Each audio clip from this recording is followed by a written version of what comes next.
दोस्तों, हर विलन की कहानी में एक ऐसा पल होता है जहां वह हीरो बन सकता था, लेकिन फिर कुछ हुआ ऐसा जिसने भल्लाल देव को भल्लाल देव, थैनोस को थैनोस और एक आम इंसान को जोकर बना दिया। आज हम उन्हीं पल के बारे में बात करेंगे। बाहुबली मूवी, इसका सबसे बड़ा विलन भल्लाल देव को माना जाता है और अगर इसके हम लोग कांड देखें तो यह गलत भी नहीं है। उसने देवसेना को 25 साल तक कैद में रखा, अमरेंद्र बाहुबली को मरवाने की साजिश रची और माहेश्मती का एक क्रूर राजा बन गया। तो फिर बात खत्म, भल्लाल देव विलन था। बड़ा हरामी हो बेटा। बट एक सेकंड रुको, पूरी कहानी को भल्लाल देव की नजर से देखते हैं, क्योंकि सवाल यह नहीं है कि वह बुरा था या नहीं, सवाल यह है कि वह ऐसा बना तो बना कैसे। इसकी शुरुआत होती है उसके पिता बिजल देव से। बिजल देव हमेशा से मानता था कि माहेश्मती का असली राजा वही होना चाहिए था, लेकिन राजा बना उसका छोटा भाई। उसने अपनी हार की वजह अपनी गंदी सोच को नहीं बल्कि अपनी शारीरिक कमजोरी को माना।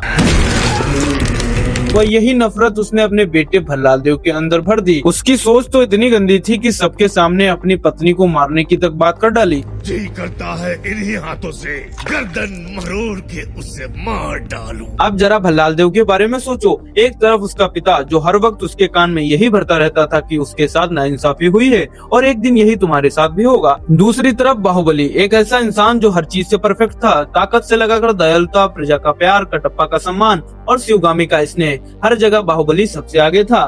मूवी कहती है कि इन दोनों को बराबर प्यार मिला, लेकिन अगर ध्यान से देखो तो शिवगामी का झुकाव कई बार बाहुबली की तरफ नजर आता है और यह बात भल्लाल देव से ज्यादा और कौन महसूस कर सकता है। एक बच्चा जो अपनी ही माँ की आंखों में दूसरे बच्चे का फेवरेट बनता देख रहा हो। लोग सोचते हैं कि भल्लाल देव हमेशा से बाहुबली से नफरत करता था, लेकिन शायद शुरुआत में वह नफरत नहीं थी, वह जलन थी, तुलना थी और खुद को साबित करने की एक कोशिश। और सच कहें तो यह फीलिंग किसी भी आम इंसान के अंदर आ सकती है, हमारे, तुम्हारे या किसी के भी। लोगों को याद है कि बाहुबली ने प्रजा को बचाया था, लेकिन यह भी सच है कि कालके के राजा को भल्लाल देव ने ही मारा था। उसने भी अपनी जान दांव पर लगाई थी। उसे लगा था कि वह खुद को साबित कर चुका। शायद उसने सोचा होगा कि आज माँ उस पर गर्व करेंगी और लोग उसे स्वीकार करेंगे, लेकिन हुआ क्या? शिवगामी ने बाहुबली को राजा घोषित कर दिया। कहाँ गया इसका वचन और कहाँ गया इसका शासन? ये मेरा वचन है, मेरा वचन ही है शासन। यहीं से भल्लाल देव टूटना शुरू हुआ, क्योंकि एक बार हारना अलग बात है, लेकिन पूरी जिंदगी खुद को किसी और की परछाई महसूस करना एक इंसान को अंदर से तोड़ देता है। उसके बाद उसके पास बचा क्या? सिर्फ बिजल देव और बचपन से भरा हुआ जहर। धीरे धीरे उसने मान लिया कि अगर प्यार और सम्मान नहीं मिल सकता तो उसे ताकत के दम पर हासिल किया जा सकता है, और यही सोच ने उसे भल्लाल देव से महाराज भल्लाल देव बना दिया। शायद इसीलिए बाहुबली कोई फिल्म नहीं है या तो बच्चों की कहानी है। एक को प्यार मिला और दूसरे को दबाओ, एक को लोगों ने सिर पर बैठाया तो दूसरे को हर वक्त तुलना की जंजीर में। एक बाहुबली बना तो दूसरा भल्लाल देव, और शायद इसीलिए भल्लाल देव पैदा नहीं हुआ था, उसे बनाया गया था। बाकी आपका क्या इस पर ओपिनियन है, कमेंट में जरूर बताना। थैनोस, इसको मार्वल का सबसे बड़ा विलन माना जाता है और अगर सिर्फ इसके एक्शन को देखें तो यह बात गलत भी नहीं है। उसने पूरे यूनिवर्स की आधी आबादी को मिटा दिया, करोड़ों परिवार को तोड़ दिया और अपने मकसद के लिए किसी भी हद तक चला गया। तो बात खत्म, थैनोस एक विलन था। लेकिन एक सेकंड, पूरी कहानी को थैनोस की नजर से देखते हैं, क्योंकि सवाल यह नहीं है कि उसने क्या किया, सवाल यह है कि वह ऐसा क्यों कर रहा था। इसकी शुरुआत हुई उसके ग्रह टाइटन से। थैनोस ने अपनी दुनिया को धीरे धीरे बर्बाद होते देखा था। संसाधन कम पड़ रहे थे, आबादी बढ़ रही थी और लोग आने वाले खतरे को नजरअंदाज कर रहे थे।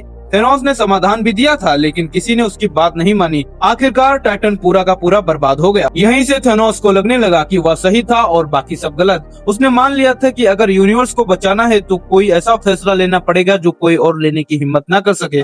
जनसंहार मुश्किल फैसले करने के लिए मजबूत कलेजा चाहिए। बट थैनोस की एक बात सारे विलन से अलग थी, वह किसी के साथ भेदभाव नहीं करता था। उसके लिए राजा और गरीब, हीरो और आम इंसान सभी बराबर थे। जब उसने स्नैप किया तो उसने यह नहीं देखा कि कौन अच्छा है और कौन बुरा। उसकी नजर में नियम सबके लिए एक जैसा था। यही वजह है कि वह अपने दुश्मनों का भी सम्मान करता था और शायद यही कारण था कि उसकी नजर में कोई साधारण इंसान नहीं था। थैनोस ने टोनी स्टार्क में खुद की झलक देखी थी, एक ऐसा इंसान जो बाकी लोगों से अलग सोचता है और आने वाले खतरे को पहले ही समझ लेता है और अपनी दुनिया को बचाने के लिए वह कुछ भी कर सकता है। इसीलिए जब थैनोस ने कहा I hope they remember you, तो वह मजाक नहीं था, वह सम्मान था, क्योंकि थैनोस जानता था कि टोनी उन गिने चुने लोगों में से है जो बड़ी तस्वीर को बड़ी आसानी से समझ सकता है। लेकिन यही उसकी सबसे बड़ी गलती थी। उसकी समस्या शायद असली थी, लेकिन उसका समाधान भयानक था। उसने खुद को यह अधिकार दे दिया कि कौन जिएगा कौन मरेगा। इसलिए थैनोस को सिर्फ एक खूंखार विलन कह देना शायद पूरी कहानी नहीं बताता। वह एक ऐसा इंसान था जो खुद को हीरो समझता था, जबकि पूरी दुनिया उसे विलन मानती थी। और शायद यही वजह है कि थेनोस इतना यादगार किरदार है, क्योंकि वो बुराई के लिए बुरा नहीं था। उसकी सोच अलग थी, उसका मकसद बड़ा था, लेकिन उसका रास्ता गलत था। मेरे हिसाब से थेनोस की असली ट्रेजेडी यही थी कि वह यूनिवर्स को बचाना चाहता था, लेकिन उसे बचाने के चक्कर में खुद को सबसे बड़ा खतरा बना बैठा। बाकी आपका क्या इस पर ओपिनियन है? क्या थेनोस पूरी तरह गलत था या उसकी सोच में कुछ सच्चाई थी? कमेंट में जरूर बताना। अगर दुनिया के सबसे खतरनाक विलन्स की बात हो और उसमें अपने जोकर का नाम ना है, ऐसा हो नहीं सकता।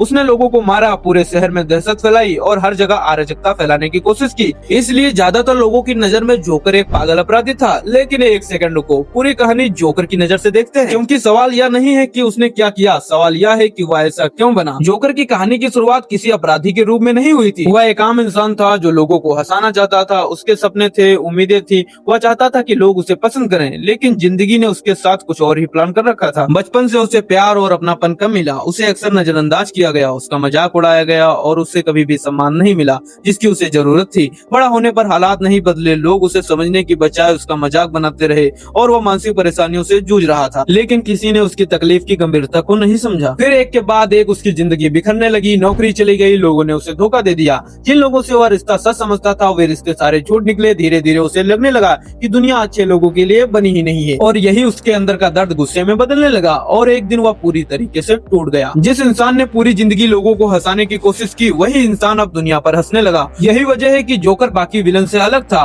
उसे पैसा नहीं चाहिए था, उसे सत्ता नहीं चाहिए थे, उसे सिर्फ एक चीज साबित करना था कि इंसान उतना अच्छा नहीं है जितना वह खुद को समझता है। उसका मानना था कि सभ्यता, कानून और नैतिकता सिर्फ अच्छे दिनों तक ही टिकती है। जैसे ही हालात खराब होते हैं, लोग अपना असली चेहरा दिखाने लगते हैं, और अपनी इसी सोच को साबित करने के लिए वह लोगों को ऐसी परिस्थितियों में डालता था जहां उन्हें मुश्किल फैसले लेने पड़े। यही कारण था कि उसका असली मुकाबला बैटमैन से था, क्योंकि बैटमैन उम्मीद का प्रतीक था, जबकि जोकर मानता था कि हर इंसान के अंदर एक राक्षस छुपा होता है। और सच कहें तो उसकी बात गलत भी नहीं थी। हर इंसान के अंदर गुस्सा, डर और अंधेरा होता है, लेकिन जहां जोकर की गलती थी वह यह मान बैठा कि इंसान आखिर में बुराई को ही चुनता है। इसलिए जोकर की समस्या उसके सवाल नहीं थे, बल्कि उसके जवाब थे। उसने दुनिया का अंधेरा देखा और यह मान लिया कि दुनिया में रोशनी बची ही नहीं है। और शायद यही वजह थी कि जोकर इतना यादगार किरदार रहा, क्योंकि वह सिर्फ लोगों से नहीं लड़ता था, वह उनकी सोच को चुनौती देता था। तो मेरे हिसाब से जोकर पैदा नहीं हुआ था, उसे भी हालात, दर्द, अकेलापन और लगातार जिंदगी की मिली ठोकरों ने उसे इतना बड़ा विलन बनाया।